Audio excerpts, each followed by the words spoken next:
Hello friends, Saumya maths classroom में आप सबका स्वागत है। जैसा कि आप सब जानते हैं कि ये क्लासरूम आपको क्लास 10th, 11th और 12th की फ्री मैथ्स क्लासेस प्रोवाइड करता है। तो क्लासेस को पढ़ने के लिए चैनल को जल्दी से जल्दी सब्सक्राइब कीजिए, वीडियो को लाइक कीजिए और उसके साथ में ज़्यादा से ज़्यादा इन्हें शेयर कीजिए। तो स्टार्ट करते हैं अपनी क्लास 10th की क्लास को। तो जैसा कि आप सब जानते हैं कि क्लास 10th में हम ट्रिग्नोमेट्री पढ़ रहे थे और उसमें अभी हम अपने पहले चैप्टर पर हैं। तो पहले चैप्टर में लगभग हमने चीज़ें समझ ली थी, बस कुछ एक क्वेश्चन और बाकी हैं और उसके बाद उन्हें समझने के बाद में हम अपने अगले चैप्टर पर मूव करेंगे। तो मैंने आपको क्वेश्चन नंबर 7 तक अच्छे से समझा दिया था।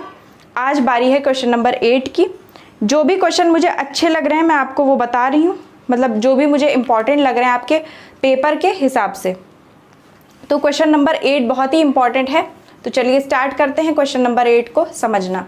और उसके पहले मैं आपसे ये भी रिक्वेस्ट करती हूँ कि अगर अभी तक आपने हमारे टेलीग्राम चैनल को ज्वाइन नहीं किया है तो उसे ज्वाइन कर लीजिए, क्योंकि उसे ज्वाइन करने के बाद आपको कुछ एडिशनल इन्फॉर्मेशंस और उसके साथ में जो भी आपके क्लास से रिलेटेड इन्फॉर्मेशंस होती हैं वो भी मिलती रहती हैं।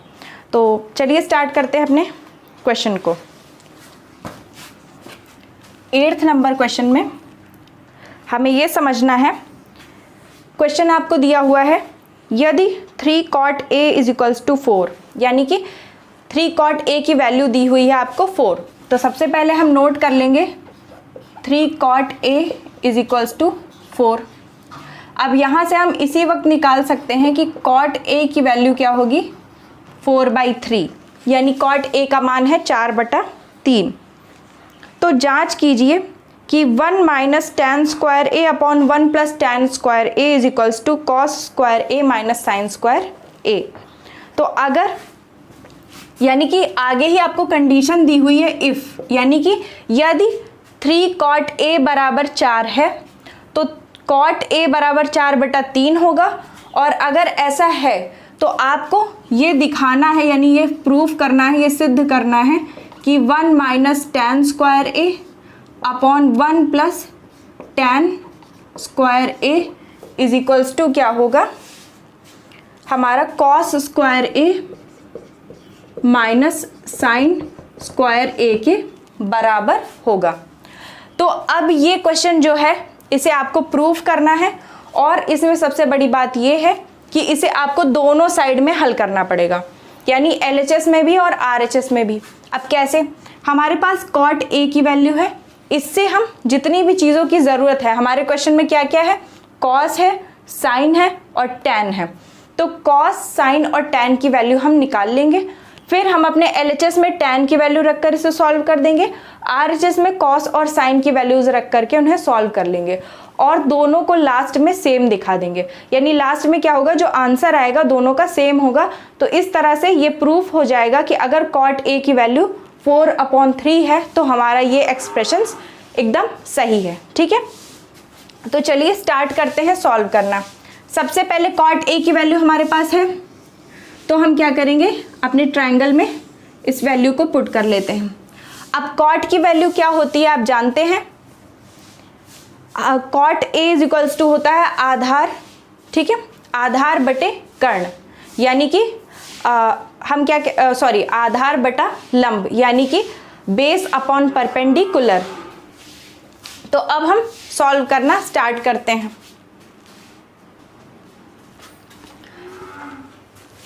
तो सबसे पहले हम स्टार्ट करते हैं वैल्यूज़ को निकालना। ठीक है, आप जानते हैं cot A की वैल्यू मैंने आपको बताई क्या होती है, आधार बटा लंब, यानी कि बेस अपॉन परपेंडिकुलर। तो बेस हमारा क्या है, ये है, और बेस की वैल्यू है 4, परपेंडिकुलर की वैल्यू है 3। ठीक है, बेस की वैल्यू आ गई 4, परपेंडिकुलर हो गया हमारा 3। और सबसे पहले जब हमने पहली ही क्लास देखी थी तो पहली या दूसरी क्लास में मैंने आपको बताया था कि हमें पाइथागोरियन कुछ ट्रिपलेट्स याद होने चाहिए। तो 3, 4 और 5 का मैंने आपको ट्रिपलेट बताया था, यानी कि अगर आधार या लंब में से कोई भी चीज़ 3 या 4 है, ठीक है, जैसे आधार 4 है, लंब 3 है, ये भी हो सकता है कि यहाँ पर 4 हो और आधार 3 हो।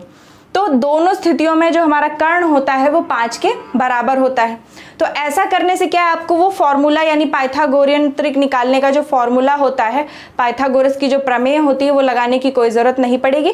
डायरेक्ट बिना फॉर्मूले का यूज़ किए आप निकाल सकते हैं और इसका ये फ़ायदा होगा कि आपका टाइम बच जाएगा, और थोड़ा बहुत नहीं, लगभग हमारा 30 सेकेंड का टाइम बच जाएगा, और बोर्ड एग्ज़ाम में इतना टाइम बहुत ज़्यादा होता है।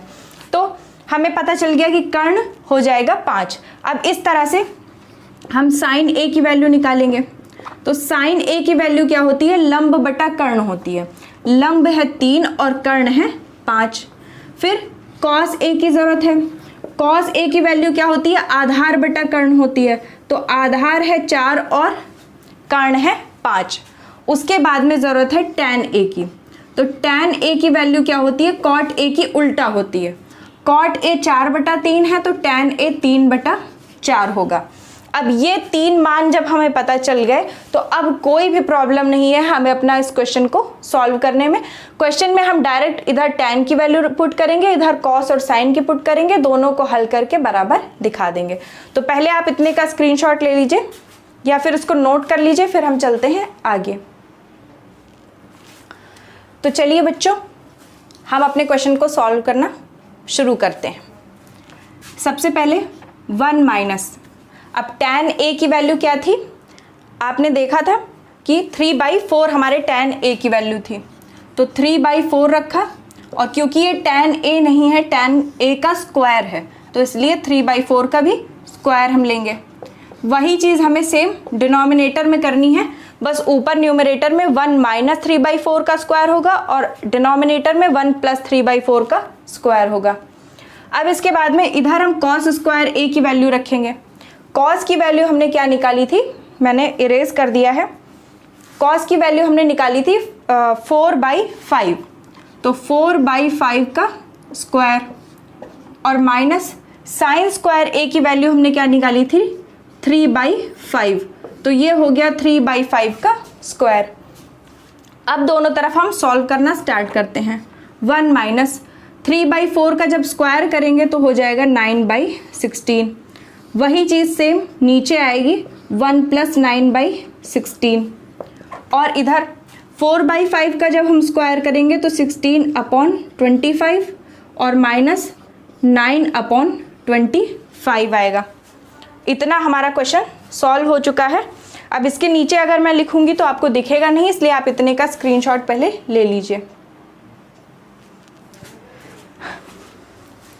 चलिए सॉल्व करते हैं बच्चों। सबसे पहले 16 का मल्टीप्लिकेशन होगा 1 से 16 से 9 माइनस करेंगे तो आएगा 7/16, और इसी तरह 16 का मल्टीप्लाई होगा 1 में 16 और प्लस करेंगे 9 तो आएगा 25/16। ठीक है, अब ये कैसे हुआ, जल्दी से इसे भी एक बार समझ लेते हैं। मैंने आपको एक छोटा वीडियो दिया है उस पर, इसमें हम कैसे मल्टीप्लाई करते हैं। सबसे पहले इन दोनों को मल्टीप्लाई करते हैं, फिर उसके बाद जो भी सिंबल लगा हो, अगर यहाँ प्लस लगा हो तो इन दोनों को मल्टीप्लाई करने के बाद जो आएगा उसे हम इसमें जोड़ देंगे, अगर माइनस लगा हो तो उससे इसे घटा देंगे, और उसके बाद में जो कुछ भी आएगा वो यहाँ आएगा, और अपॉन में जो चीज़ होगी वही यहाँ पर फिर से आ जाएगी। तो एक बार देखते हैं। 16 का मल्टीप्लिकेशन करेंगे 1 से तो 16 आया। 16 और 9 के बीच में सिंबल है माइनस का, तो इसलिए हम माइनस करेंगे 16 से 9, तो यहाँ आ जाएगा 7, और अपॉन में क्या होगा, यही 16 अपॉन में आ जाएगा, तो इसीलिए यहाँ पर आया है 7/16। अब अगर यहाँ पर प्लस होता तो क्या होता, 16 को मल्टीप्लाई करते 1 से 16 आता, 16 और 9 के बीच में प्लस का सिंबल है तो दोनों जुड़ जाते, जुड़ने के बाद ये हो जाता 25, और अपॉन में क्या होता, यही 16 आ जाता, तो आ जाता 25/16। ठीक है, तो इसी तरह से मैंने सॉल्व किया, आप भी इसी तरह से किया कीजिए, इजी होता है। उसके बाद में हम आगे क्या करेंगे, 16/25 और 9/25 दोनों में 25 कॉमन है, तो 25 कॉमन है इसलिए अपॉन में 25 आ गया, और ऊपर हो गया 16 - 9। तो जब इसे हम सॉल्व करेंगे तो अपॉन के दोनों 16 कैंसिल हो जाएंगे, और इधर बचेगा 7/25। और इसी तरह जब हम इधर सॉल्व करेंगे तो 16 से जब 9 को माइनस करेंगे तो भी आएगा 7/25। अब आप देख रहे हैं कि दोनों तरफ 7/25 आ रहा है, तो इसका सीधा सा मतलब है कि अगर cot A की वैल्यू 3/4 होगी तो हमारा ये एक्सप्रेशन प्रूफ हो गया। तो आप यहाँ पर लिख सकते हैं हेंस प्रूव्ड। और अब जल्दी से इसका स्क्रीनशॉट ले लीजिए, फिर हम अगले क्वेश्चन की तरफ बढ़ते हैं।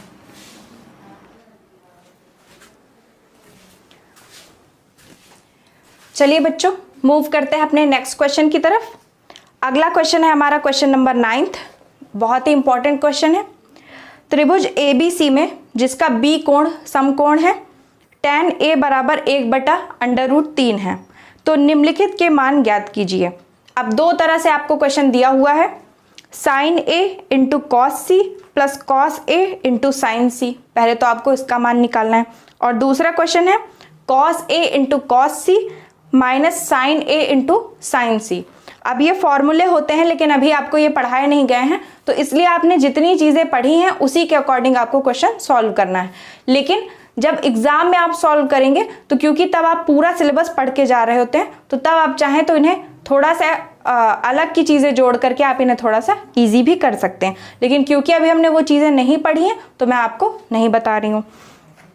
ठीक है, तो चलिए स्टार्ट करते हैं क्वेश्चन को सॉल्व करना। सबसे पहले हमारा ट्राइंगल है ABC, जो कि एक समकोण त्रिभुज होगा, और ये समकोण कहाँ पर होगा? B पे होगा। राइट एंगल ट्राइंगल होगा और B इसका राइट एंगल होगा। ठीक है, अब ये दिया हुआ है tan A is 1/√3। tan A की वैल्यू दी है, तो A की वैल्यू दी है इसलिए हम इसे A मानते हैं और यहाँ पे मान लेते हैं C। अब ये वाला जो एंगल है, यानी इसी एंगल को हमने A नाम दिया है, इसके अकॉर्डिंग बताया गया है कि tan A की वैल्यू 1/√3 है। और tan A की वैल्यू होती क्या है असल में? लंब बटा आधार, यानी कि परपेंडिकुलर अपॉन बेस होती है। ठीक है, तो परपेंडिकुलर हो गया 1 अपॉन बेस हो गया √3, क्योंकि आपने क्या देखा कि वैल्यू दी हुई है tan A की 1/√3, यानी कि ये हो गया हमारा परपेंडिकुलर और ये हो गया हमारा बेस। ठीक है, अब हमको क्या निकालना है, यानी किस चीज का मान निकालना है?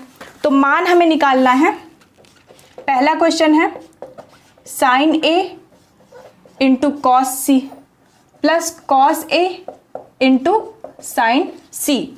अब ये तो वैसे तो ये sin A प्लस C का फॉर्मूला है, लेकिन आपको इससे अभी कोई मतलब नहीं है। आपको पहले क्या करना है, देखिए आपको sin A की जरूरत पड़ेगी, cos A की जरूरत पड़ेगी, sin C की जरूरत पड़ेगी और cos C की जरूरत पड़ेगी। तो जितनी चीज़ों की हमें ज़रूरत पड़नी है उनको हम पहले ही निकाल लेते हैं। तो सबसे पहले sin A, हम जानते हैं कि sin की वैल्यू क्या होती है? लंब बटे कर्ण होती है, यानी कि परपेंडिकुलर अपॉन हाइपोटेनस। तो परपेंडिकुलर है हमारा 1, लेकिन हाइपोटेनस क्या है पहले हमें उसे निकालना पड़ेगा। तो हम जानते हैं कि हाइपोटेनस क्या होता है? कर्ण बराबर जब हम निकालते हैं तो √ आधार का स्क्वायर और प्लस लंब का स्क्वायर होता है। अब कर्ण का मान जब यहाँ से निकालेंगे तो √ आधार है हमारा √3, और √3 को जब हम स्क्वायर में करेंगे तो रूट हट जाएगा, √ हटा करके ये बन जाएगा 3 और प्लस, लेकिन आपको याद रखना है आपको ये वाला √ नहीं हटाना, क्योंकि ये पहले से √ में है।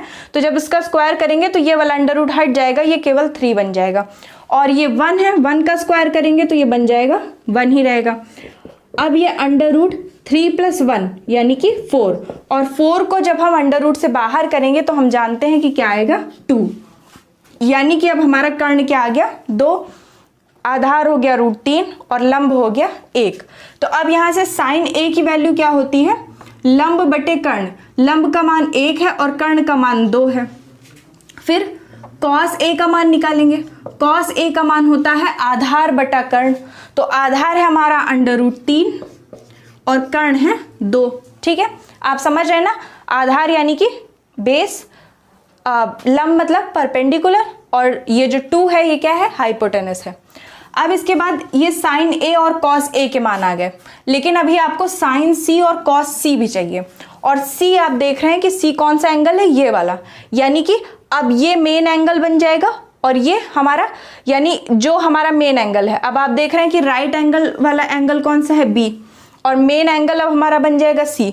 तो जो बी सी है वो अब हमारा आधार हो जाएगा, यानी अब वो हमारा बेस का काम करने लगेगा और जो ए बी है ये परपेंडिकुलर का काम करने लगेगा।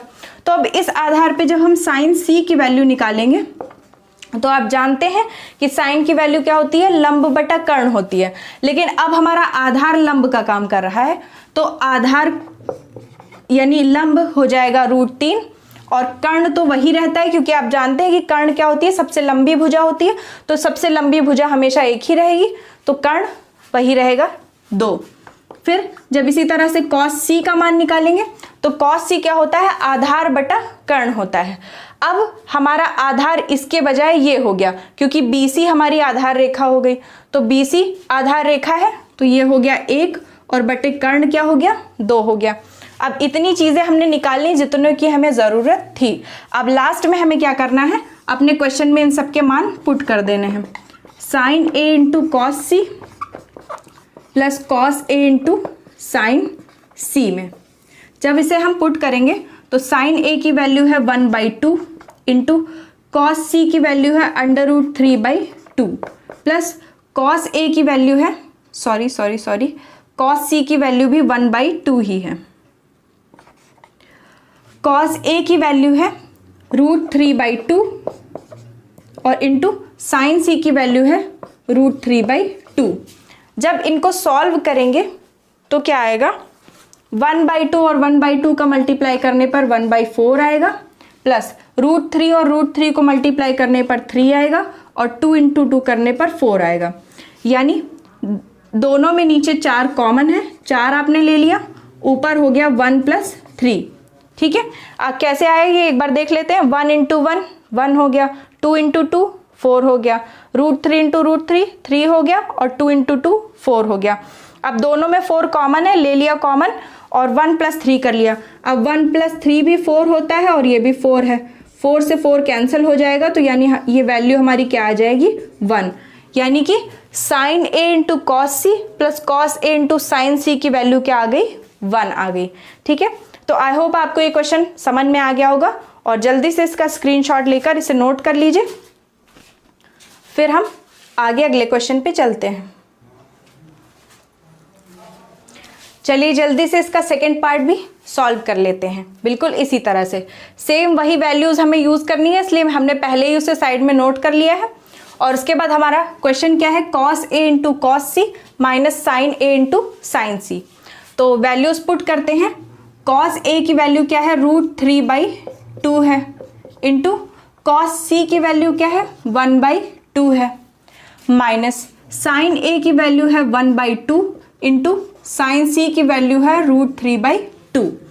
अब देख रहे हैं आप दोनों तरफ एक ही चीज है, लेकिन हम सॉल्व कर लेते हैं। √3 इंटू 1 √3 हो जाएगा, 2 इंटू 2 4 हो जाएगा, माइनस √3 इंटू 1 √3 और 2 इंटू 2 4। दोनों तरफ सेम ही चीज है, दोनों कैंसिल हो जाएंगी और हो जाएगा 0। यानी कि पहले वाले क्वेश्चन का आंसर आया 1 और दूसरे वाले क्वेश्चन का आंसर आया 0। तो आई होप आपको ये क्वेश्चन भी समझ में आ गया होगा। जल्दी से इसका भी स्क्रीनशॉट ले लीजिए।